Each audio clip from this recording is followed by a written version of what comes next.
believe in God our Father. I believe in Christ the Son.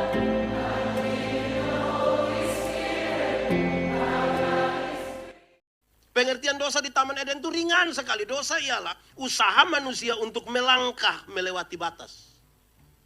Semua tanaman dalam taman ini boleh kau makan, yang itu jangan. Waktu dia mau melangkah melewati batas itu, dosa. Sebenarnya Tuhan sudah cukup-cukupkan kita dengan semua hal. Kita saja yang ingin melangkah melewati batas-batas. Merusak gambar itu. Lalu bagaimana ketika manusia melangkah melewati batas dan dosa ada, tubuh, jiwa, roh ini seperti apa? Ini yang menjadi bagian kita untuk kita renungkan kembali. Apa memang saya masih di situ? Atau justru saya sudah geser sedikit? Satu, tubuh. Tubuh yang terkontaminasi dosa, seluruhnya dari ujung kaki sampai ujung kepala, semuanya terkontaminasi dosa dan mengalami dua pergeseran yang serius. Apa itu? Tubuh yang terkontaminasi dosa yang paling pertama melecehkan perempuan. Melecehkan perempuan. Adam, kenapa kau makan itu buah? Dia bilang, itu perempuan yang Tuhan kasih, itu yang bawa masalah. Ini kalimat yang sungguh berbeda ketika pertama kali Adam melihat Hawa. Waktu baru pertama kali Adam melihat Hawa, Adam bilang begini, dialah tulang dari tulangku, daging dari dagingku. Pakai bahasa yang lebih ringan di Kupang, dia bilang begini, Hawa, engkau pun tulang, itu saya pun tulang. Engkau pun daging, itu saya pun daging. Kalau engkau sakit, saya ikut sakit. Kalau engkau sedih, saya ikut sedih. Engkau senang, saya ikut senang. Engkau lah tulang dari tulangku, daging dari daging. Itu waktu belum jatuh dalam dosa. Setelah jatuh dalam dosa, Adam bilang perempuan sumber masalah. Perempuan racun dunia. Bayangkan kalau racun dunia banyak gini. Dunia jadi rusak. Pesanya jadi ringan. Kalau hari ini masih ada laki-laki melecehkan perempuan. Hari ini masih ada kekerasan dalam rumah tangga. Hari ini laki-laki membentak perempuan. Kita punya tubuh terkontaminasi dosa. Saya mau bilang pada saudara. Saudara, kadang-kadang kita laki-laki ini aneh. Tuhan ini menciptakan perempuan itu sebagai penolong. Orang kalau tolong kita lah minimal terima kasih. Minimal. Wah, bapak-bapak nih, ibu-ibu buat kopi di rumah tidak terima kasih. Tapi kalau makan di restoran sudah bayar lagi, terima kasih lagi. Kadang-kadang janji lagi besok saya datang. Wah, itu memang dia terlalu betul itu. Saya ingat saya melayani di satu pulau di bagian selatan NTT, Pulau Sabu namanya. Saya melayani kira-kira 5 tahun di situ. Waktu itu saya belum menikah. Kalau jemaat lewat saya sementara cuci pakaian. Mereka bilang begini, pendeta, yo, makanya. Saya bilang makanya apa? Kawin sudah. Saya bilang kamu otak ini tidak betul ini. Mereka ke rumah pelayan, saya sapu-sapu rumah, orang bilang, makanya. Saya bilang makanya apa? Kawin sudah. Kamu punya otak itu tidak betul. Pendeta, kenapa setiap kali kami minta Bapak kawin, kok Bapak bilang kami otak tidak betul? Saya bilang, oke, tolong jawab, boleh jawab juga. Saya bilang begini, kalau pakaian kotor, apa yang harus dilakukan? Ya cuci, bukan kawin. Hanya orang yang otak miring yang pakaian kotor, dia bilang saya kawin biar pakaian miring. Itu kan otak tidak betul. Itu. Kalau rumah kotor, apa yang harus dilakukan? Ya sapu, bukan? Ya bukan kawin. Toh kemudian, kalau ibu-ibu harus masak, harus cuci, harus timba air, harus macam-macam. Bukan karena dia pembantu. Tapi dia melakukan itu atas nama cinta. Supaya kita belajar menghargai perempuan. Saya kira begitu. Nah itu pertama. Tapi yang kedua. Tubuh yang terkontaminasi dosa. Memberhalakan bagian-bagian tubuh tertentu. Bagian-bagian tubuh tertentu menjadi berhala baru. Maksudnya begini, saudara-saudara. Dulu Adam dan Hawa itu mereka berdua telanjang saja, tapi tidak ada masalah. Adam telanjang ikut situ, Hawa telanjang ikut, tidak ada masalah. Zaman sekarang semua pakaian mahal-mahal, tapi masalah kok banyak sekali. Ini jadi soal juga buat kita. Saudara ikuti semua iklan kecantikan kulit di televisi. Seluruh iklan kecantikan kulit di televisi mengarahkan saya dan saudara untuk mengambil kesimpulan seolah-olah kalau orang kulit putih itu pasti lebih baik dari kulit hitam. Akhirnya setiap kali yang kulit putih berdiri di depan, yang kulit hitam itu dia macam gelisah bagaimana ya, dia macam aduh tidak tahan dia itu. Ada lagu dulu bilang, biarlah yang hitam menjadi hitam. Jangan harapkan jadi putih. Mau pakai okir juga tidak bisa. Saudara pakai pemutih hanya di sini saja, leher ke bawah gelap lagi. Saudara tambah masalah. Warna kulit saja jadi berhala baru. Jadi berhala. Coba saudara ikuti semua iklan kecantikan rambut. Seluruh iklan kecantikan rambut di televisi mengarahkan saya dan saudara untuk ambil kesimpulan seolah-olah kalau orang yang rambut lurus itu lebih baik dari kami yang rambut keriting. Saya protes itu. Saya berkhotbah dalam banyak acara mendorong budaya positif Valentine. Saya bilang begini, di hari kasih sayang ini, yang paling akan menikmati belayan seorang suami, bukan mereka yang rambut lurus. Tapi yang rambut keriting itu paling menikmati. Kok bisa begitu pendeta? Iya. Rambut lurus itu, kalau dibelah itu terlalu enak lah. Mungkin karena lurus terus kita bilang, sayang. Itu tidak dapat. Licin itu. Sayang. Itu tidak dapat. Coba nanti 14 Februari coba saudara sayang, belum dapat. Yang keriting itu dibelai menarik. Sayang. Lebih dapatlah dia punya. Jadi jangan gelisah hanya karena kita rambut keriting. Tidak ada yang salah. Tapi kita sudah terlanjur. Hari ini saudara-saudara kalau anak-anak muda berpenampilan seperti Korea-Korea, itu sepertinya lebih hebat dari kita yang di Timur. Kita kan tidak pernah meminta. Soal kita, warna kulit jadi berhala baru. Jangankan itu saudara, berat badan saja jadi berhala baru di zaman modern. Apalagi di kota besar. Seolah-olah seorang perempuan cantik itu harus tingginya 170, berat badan 48 kg, jadi proporsional sekali. Akhirnya banyak ibu-ibu tidak makan malam. Mereka hanya telan ludah malam. Nanti asam lambung naik baru mereka pegang bilang, dalam nama Yesus tidak akan sembuh. Tidak. Kalau ada ibu-ibu gemuk 2 orang duduk di sini, terus yang ada gemuk 1 lewat di situ. Dengarkan orang 2 punya percakapan. Yang di sini akan bilang begini, saya sama dia sampai lebih kurus. Berat badan saja jadi berhala baru. Ini jadi kita punya soal di zaman ini. Tubuh yang terkontaminasi dosa selalu bermasalah. Akhirnya saudara-saudara, penghargaan kita kepada kemanusiaan dilihat dari penampilan. Dilihat dari kekayaan. Bukan pada kemanusiaan. Kenapa saya harus menghormati seseorang? Karena dia bukan tumpukan material biasa. Tapi pada dirinya ada gambar dan rupa Allah. Jadi kalau saya menghargai seseorang, karena pada dirinya ada gambar Allah. Kalau tidak saudara-saudara, kita nih di Kupang tuh aneh. Kalau acara kenegaraan itu, para master ceremony itu selalu bilang begini, Gubernur Nusa Tenggara Timur yang kami hormati, Wali Kota Kupang yang kami kasih, bagus sekali dong ngomong, pendeta yang kami hormati. Tapi pagi-pagi penjual ikan lewat bawa ikan, dia panggil ikan. Yang jual sayur dia panggil sayur.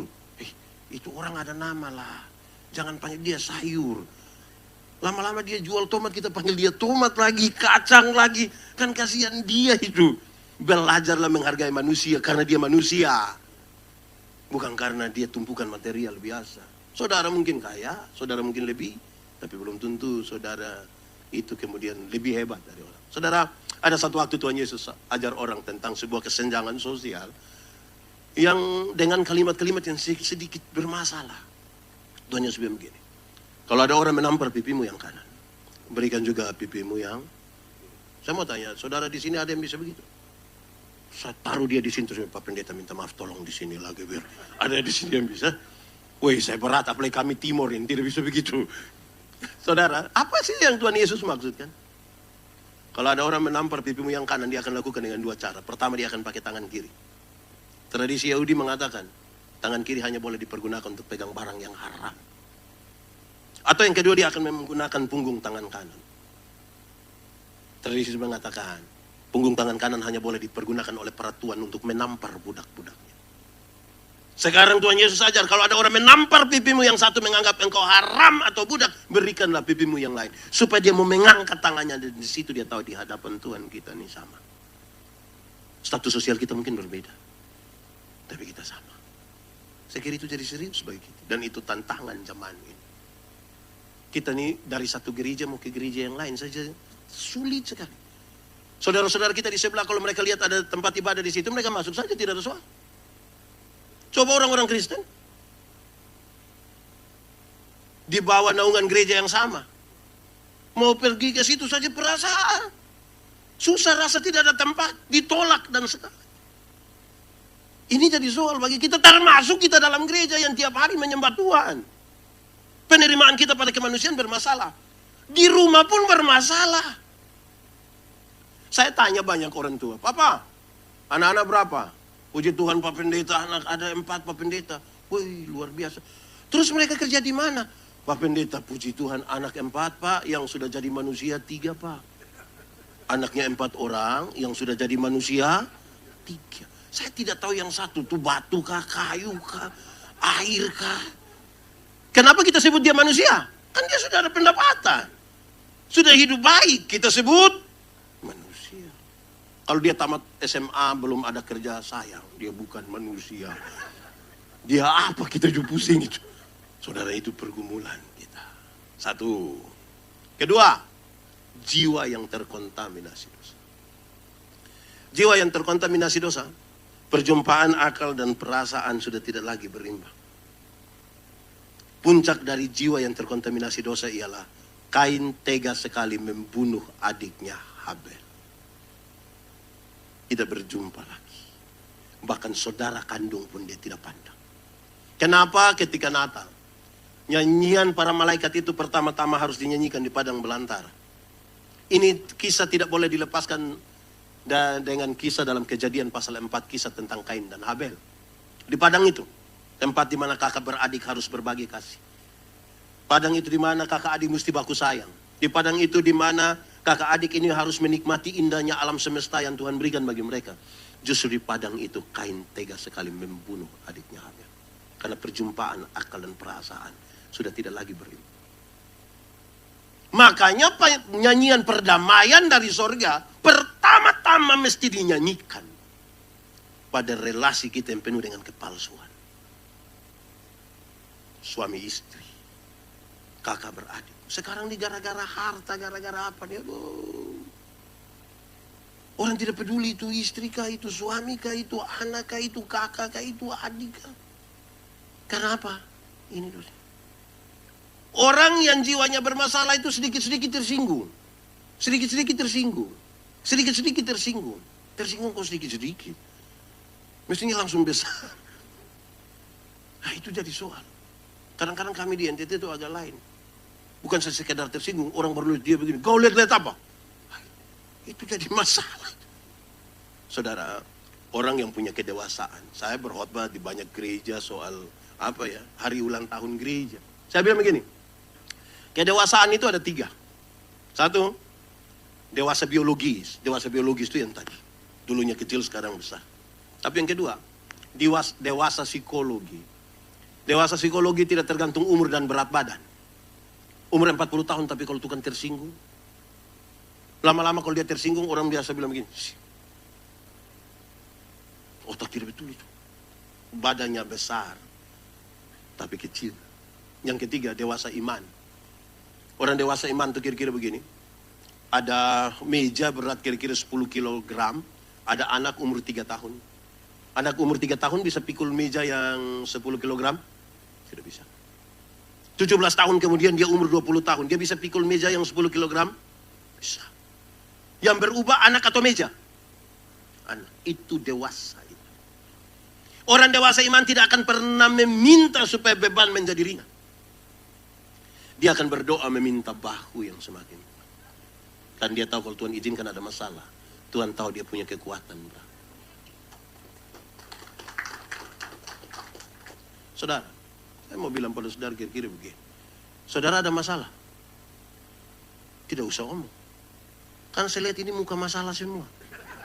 Masalah ialah kesenjangan antara harapan dan kenyataan. Itu masalah. Kita tiap-tiap hari berjumpa dengan masalah. Tapi dalam teori ini dia mau kasih tahu kita. Masalah bukan masalah. Caramu berhadapan dengan masalah lebih penting dari itu masalah. Semua orang punya masalah. Tidak ada satu pun tidak. Cara kita lebih penting. Karena itu, orang dewasa iman tidak akan pernah meminta orang lain berubah. Tapi siapa yang berubah? Kadang-kadang kita sibuk suruh orang lain berubah. Lupa rubah diri sendiri. Lama-lama kita seperti calo itu. calo-calo bis itu di Timor, itu mereka sibuk cari orang. Sebentar bisnya jalan, dia tidak jalan. Jadi kita sibuk orang lain berubah, kita tidak berubah. Orang yang jiwanya bermasalah itu orang lain yang beli mobil, dia yang tidak tidur di rumah.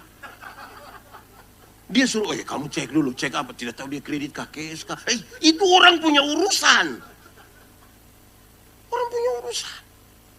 Orang yang jiwanya bermasalah itu orang lain yang beli kulkas, dia yang kedinginan. Tapi hatinya panas. Karena perjumpaan ini sudah tidak lagi berimbang. Saudara, aneh betul ya. Saya rasa ini soal yang serius bagi kita. Orang yang jiwa bermasalah ini selalu tidak realistis dengan hidupnya. Akhirnya, apa saudara? Dia sibuk dengan orang lain dan bukan diri. Ingat, setiap orang punya berkat, tapi setiap orang pun punya masalah. Jangan sampai kita terlalu lihat dia punya berkat, sampai kita lupa bahwa kita juga diberkati. Jangan sampai kita terlalu sibuk dengan dia punya masalah, sampai kita lupa bahwa kita pun bermasalah. Karena itu orang jiwa yang baik, dia meletakkan semua dengan baik. Tidak berasumsi saja. Saudara, ada dua orang, laki-laki dan perempuan, bukan suami istri. Dorang dua masuk satu kamar, kunci pintu, lampunya dimatikan. Saudara duduk begini, saya datang, saya tanya. Siapa di situ? Kamar itu siapa? Pak ini dan ibu itu. Pertanyaan kedua, dorang dua ada buat apa di situ? Yang jiwanya bermasalah akan pakai bahasa Kupang, dia bilang begini. Tahu sendiri, Pak. Tahu apa kok saya tidak tahu di situ? Kenapa saudara suruh saya tahu barang yang saya tidak tahu? Harusnya kalau saya tanya, dorang dua ada buat apa di situ? Minta maaf pendeta, saya tidak tahu. Tapi kalau dia bilang, tahu sendiri Pak. Itu positif apa negatif? Negatif. Kalau mau tambahlah yang positif. Dorang buat apa di situ? Minta maaf pendeta, saya tidak tahu. Kemungkinan besar dorang dua ada berdoa Bapak. Loh, kok saudara tidak yakin mereka berdoa? Belajarlah berpikir positif. Saudara, saya bilang pada saudara. Kalau saudara membalas yang baik dengan kebaikan, itu karakter manusiawi sekali. Pak Hari buat baik ke saya balas kebaikan biasa saja. Orang tidak perlu ke gereja, orang tidak perlu berdoa. Semua orang yang paling berdosa pun tahu kalau orang baik dengan kita buat baik dengan orang.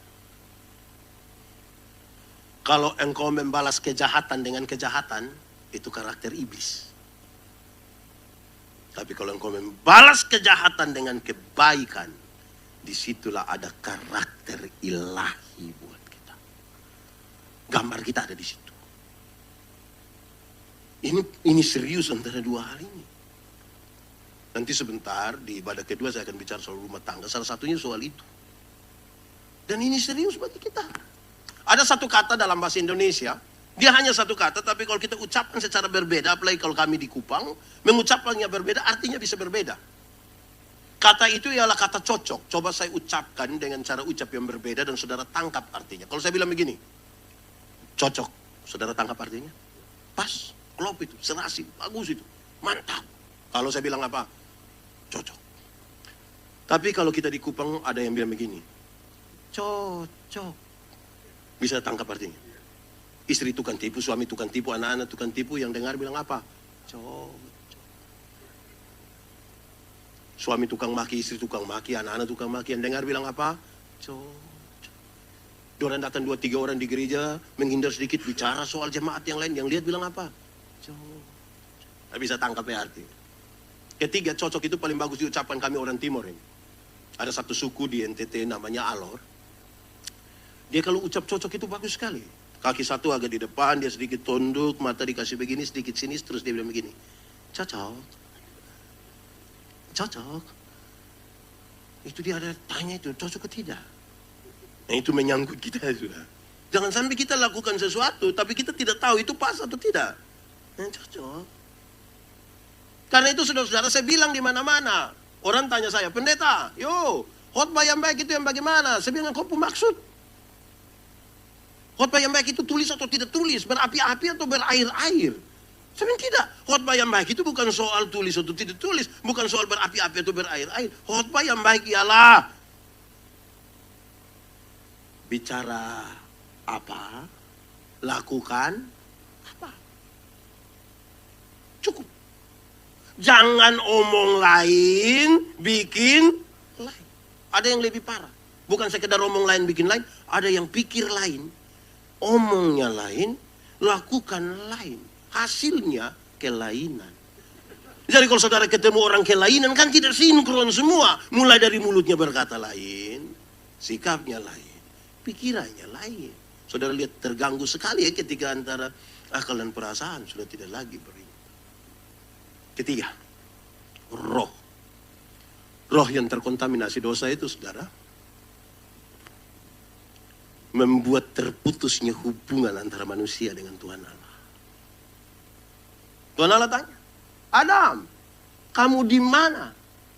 Pertanyaan itu bukan karena Tuhan tidak tahu Adam ada di mana. Tuhan tahu ke tidak? Lalu kenapa sudah tahu dia tanya?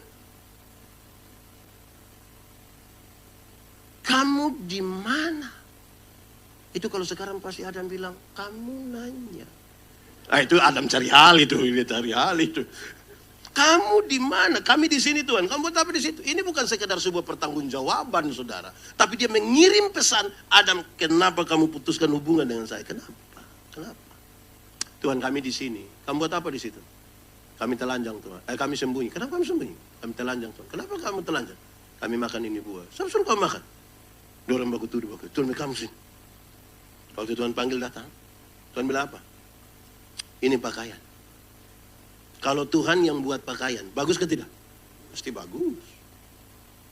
Tuhan kasih makan, kasih pakaian. Terus Tuhan bilang apa? Kamu keluarlah dari Taman Firdaus. Keluar. Tinggal di luar Firdaus tetap ada makanan. Tinggal di luar Firdaus tetap ada pakaian.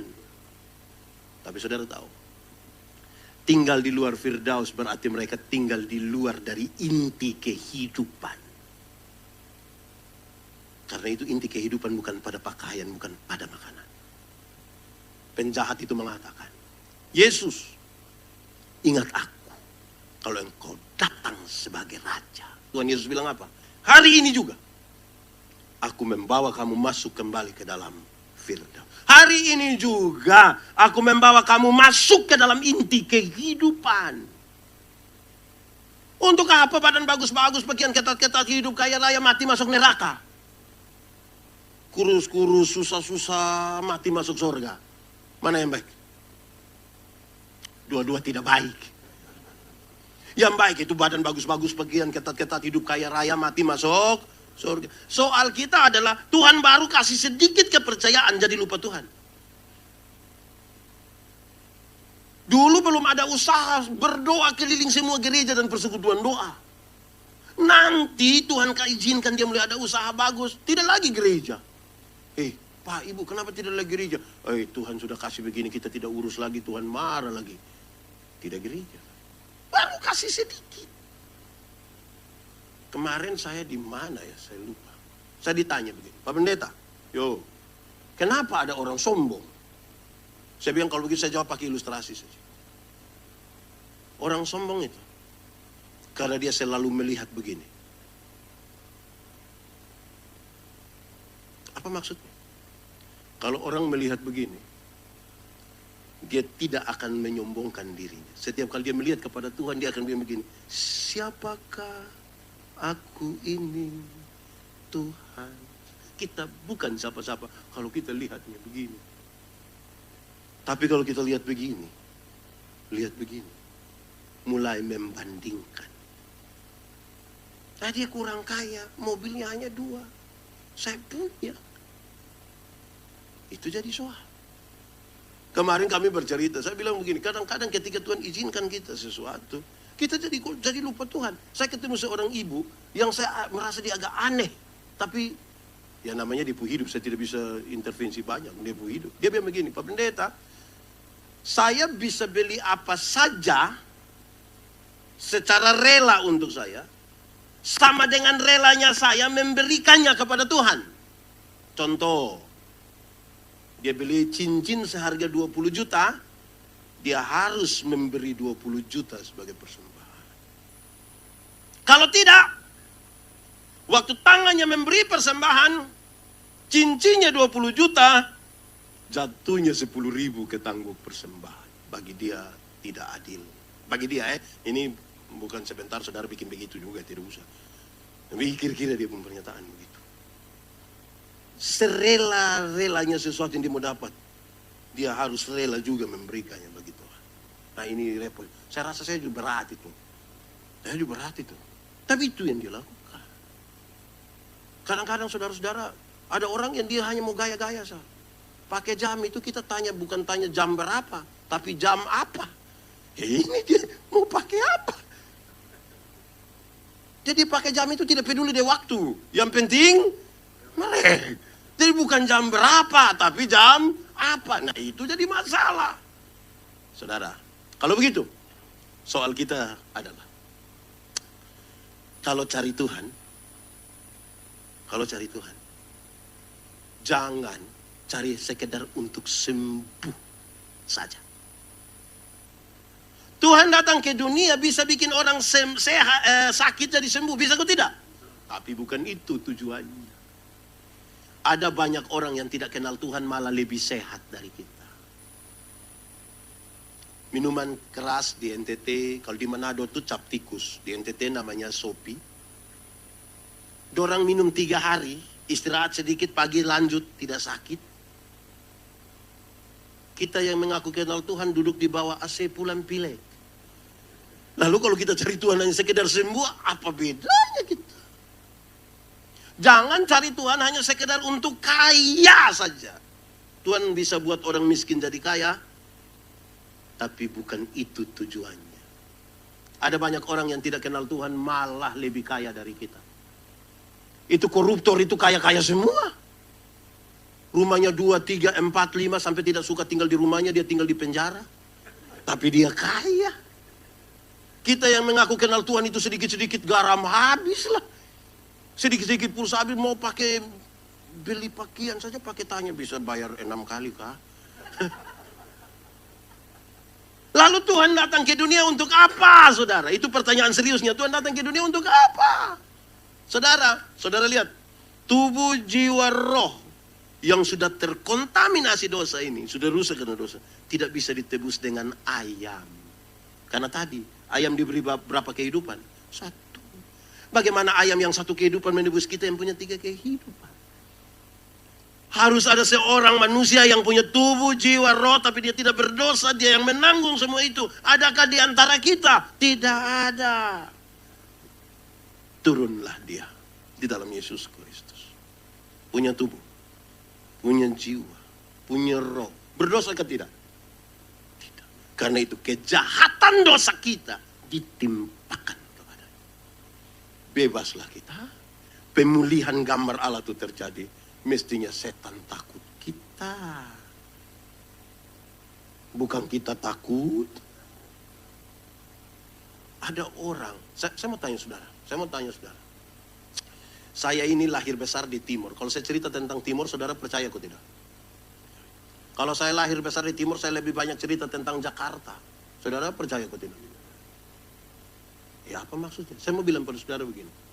Ada orang mengaku sebagai anak Tuhan, tetapi mulutnya bicara tentang setan. Tiap hari berdoa, tiap hari haleluya, puji Tuhan, engkau dahsyat. Tapi malam-malam jalan lihat pohon besar goyang sedikit. Pak, itu keramat Pak. Wah, dari dulu Pak, ada perempuan di situ. Perempuan siapa? Tinggal di pohon. Mulutnya bicara tentang Tuhan, pengakuannya tidak. Dia sakit, saya tidak tahu di sini kota maju pasti beda dengan kami di kampung. Tapi saya mau bilang pada saudara, ada banyak orang ketika dia sakit, itu pasti orang yang suwangi itu. Ada yang santet itu. Saya diminta oleh beberapa pihak untuk kampanye soal vaksin. Waktu diminta kampanye tentang vaksin, saya berdoa, Tuhan, tolong kasih saya hikmat. Kasih saya hikmat. Supaya saya bisa ini apa. Terus, saya dapat. Saya baca Markus dia begini, tanda-tanda ini akan menyertai orang percaya. Dia akan meminum racun dan macam-macam. Saya bilang begini, saya ambil kesimpulan. Tubuh saya ini milik Tuhan. Kalau itu barang dia mengandung apapun, saya percaya di dalam nama Tuhan Yesus dia tidak akan menguasai saya. Kan tubuh ini. Nah, ini katanya percaya Tuhan, orang baru mau vaksin saya takut. Wih Pak, ini mengandung angka. Angka apa? Saudara lihat mulut bicara Tuhan, ketakutan luar biasa. Mau jadi apa? Lalu gitu Tuhan datang ke dunia. Untuk apa? Menebus, menyelamatkan orang-orang. Itu ini sudah, amin kah? Karena itu kalimat Tuhan Yesus jadi penting. Carilah dahulu kerajaan Allah dan kebenarannya, selamat dulu. Baru yang lain itu tambah. Kekayaan kehormatan umur panjang jabatan istri Oh jangan, saya kira istri. Ya kira mau. Itu soal kita saudara. Kalau itu terjadi saya kira paling aman sudah kita menikmati alam semesta. Menikmati hidup. Ada godaan untuk kita melangkah melewati batas. Kita masih hidup di dunia.